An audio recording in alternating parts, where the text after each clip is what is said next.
Hey guys, it's Jam of Barangay VA. Welcome back to my channel.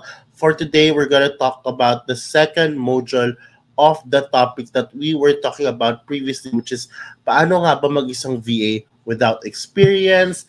But before we even start with that, everyone, I just want you to know kung hindi ka pa parte ng Barangay VA, please join our Barangay VA community para ma-access mo na ang ating free VA course, okay? It's linked down here sa description box or anywhere. Basta once you access that, you will be able to access that free VA course. Just follow all steps from step 1 onwards. All right, going back, I was talking about, the big topic that we've been all talking about now, which is how to be a VA without experience. So nagkaroon na tayo ng overview video on how to go about it at sinabi ko na yung 5 steps on how to actually be a VA without experience. And Module 1, we tackled last week, which covers the 2, yung identify your transferable skills and consider your past work industry. Pinagsama kayo sa isang module. For this module, we're on the 3rd one, which is update your business profile or how to create that impactful business profile. So yon ang matututunan natin today kasi napakarami ng mga aplikante nowadays and importante na ikaw ay nagsastand out, and 2 of the biggest reasons why hindi ka napapansin o pumapasa sa client interview is because number 1, mali ang proseso mo ng pag-apply, number 2, hindi impactful ang profile mo. And when we say profile, it's your resume, portfolio, your introduction video, and your cover letter. But in this video, we'll just talk about 3, no? Resume, intro video, and cover letter. Okay, if you're ready for this, just keep on watching and follow if you think, or subscribe if you think this is going to help you. All right, I just want to start with this, okay? Kung ang profile mo ay kagaya lang ng mga libong tao nag-a-apply na dinededma lagi, paano ka mapapansin? No? The thing is, 2024 guys, napakarami na natin nagsisiksikan dito sa mga job openings. And the only way para mapansin tayo is to stand out. No? So kung ginagaya mo lang yung ginagawa ng iba, then paano ka mag-stand out? No? Kagaya nila, dinededma ka din ng mga agencies or kliyente. So the key here is to help you guys stand out.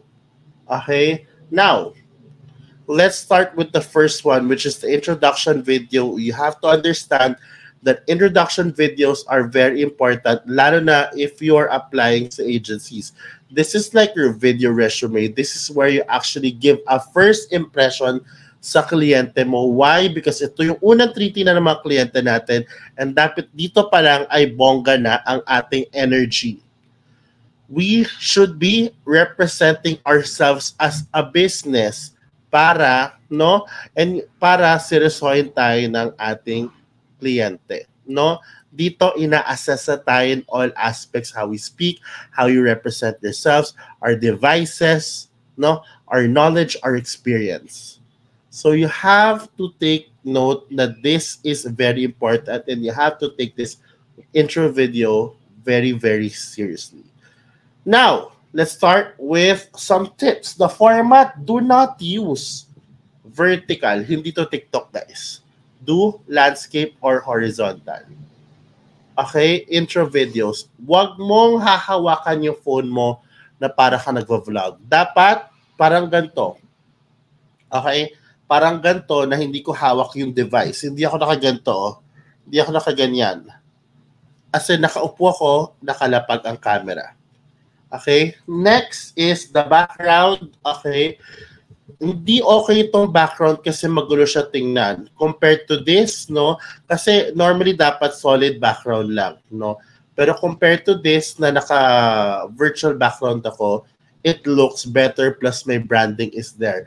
Now take note, everything that I'm teaching, no, is the generalized one. May mga agencies or clients na may specific instructions na kaya nga dapat mong basahin at sundin lahat eh. Okay, so in my case, kung wala namang sinabi sa yung instructions, then you can go for a virtual background. Pwede ka mag-record through Zoom. Look at the framing, no? Nasa gitna ako, may headroom ng konti. Hindi ako malapit sa camera, no? Next, the lighting. Look at the difference. This versus this. This is absolutely better. Dapat malinaw ang pagtingin sa'yo ng kliyente, hindi nagdidilim ang paningin. Ganon. 'Di ba? The audio is very important, just like my audio here. Very, very clear. Very, very important yan kasi ang dami ko nang nakitang intro video na napakahina ng audio kahit na naka-headphones na sila with noise cancelling mic. I don't know why. So talk with a modulated voice. Medyo lakasan ng konti. You can buy, if you have this, go for this. If you have a mic, go for this. I have a mic right here dito. But kung wala, pwede ka mag-headphones. Okay? Basta okay dapat yung audio, wala masyadong noise around kasi it's distracting. Diba? A reminder na how you represent yourself, titinan din nila kamusta ang iyong tools, no? Ang iyong equipment, no? Titinan yan. So again, first impression. And lastly, the content, 10-80-10 rule. Okay? 10% means a brief introduction or sino ka. Just a one-liner. Focus on the 80%, which is bakit ikaw or your experience, exposure, your knowledge, and the tools na ginamit mo. Ibig sabihin ng 80%, the whole time, ang focus na sasabihin mo sa whole 1 minute intro video ay experience mo. Dapat walang talambuhay. Iba sa inyo, 30 seconds na, kalahati na ng isang minuto, pinag-uusapan nyo lang ang talambuhay nyo at mga problema mo sa buhay. And never ever say no experience. Okay? At magmamakaawa ka sa video kasi auto-reject yan. That's not giving an impactful, introduction to your guest. Okay? And of course, you have to tell the truth. All right? And the last 10%, which is the ending, is tapos or call to action. Ano ang gusto mong gawin nila para if they want to push through with you as a business or as a service provider or as a VA. Diba? 10-80-10 rule. Hindi to slam book, hindi to MMKT. You are selling yourself. Video introduction to. Okay? Lastly, the delivery. Hey there, it's Sham of the VA Sorcerer, and I help the agent. Dapat you're not reading. Diba? You are not reading. Dapat tuloy-tuloy, dapat confident ka sa sinasabi mo. Hey there, it's Sham of the VA Sorcerer, and I help the agencies source qualified virtual assistants and match them with their client through community building and, of course, social media marketing. I have this community called Barangay VA wherein I help aspiring Filipino virtual assistants land their first client online.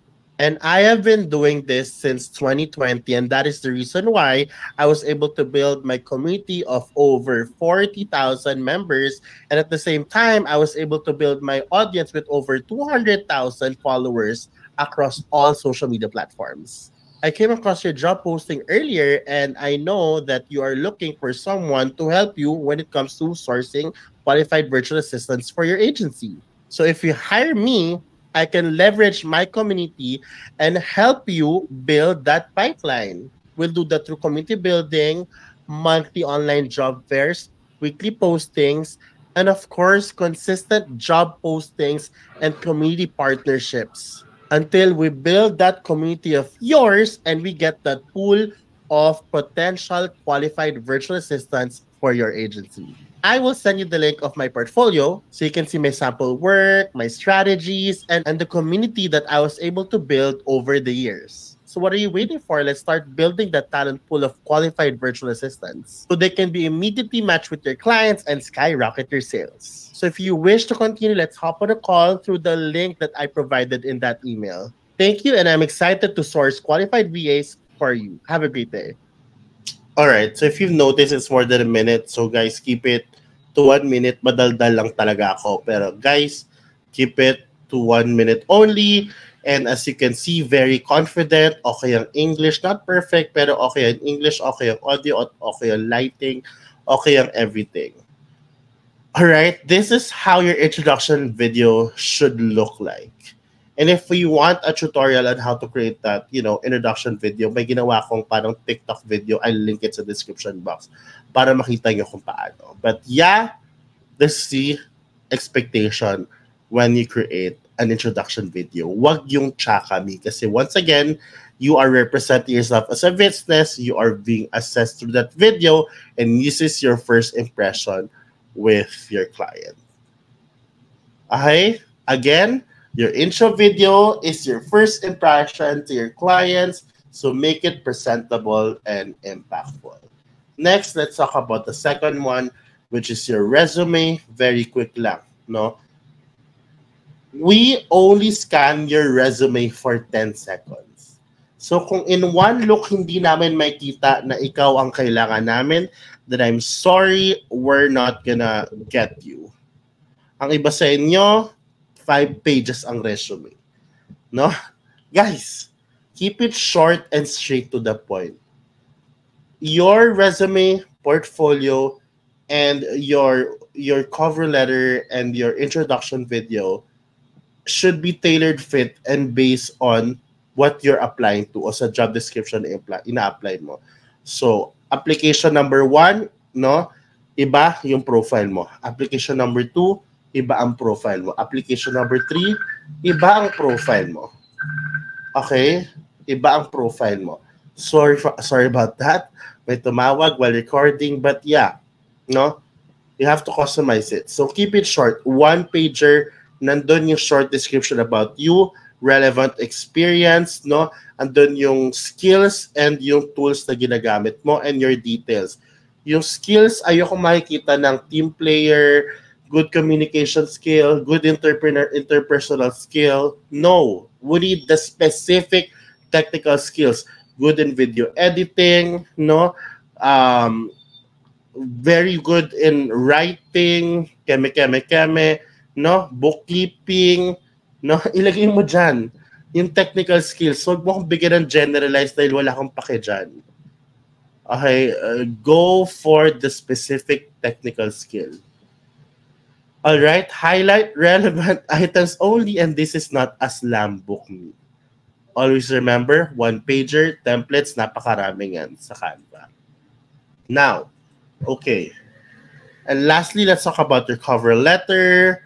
And it applies yung pinag-usapan natin kanina doon sa introduction video, no? You do the same thing with your cover letter, 10-80-10. We don't want, okay, long cover letters sa ChatGPT. Ang daming makikita yan sa comments or mga gurus ko na dyan, ChatGPT nga lang yan. No.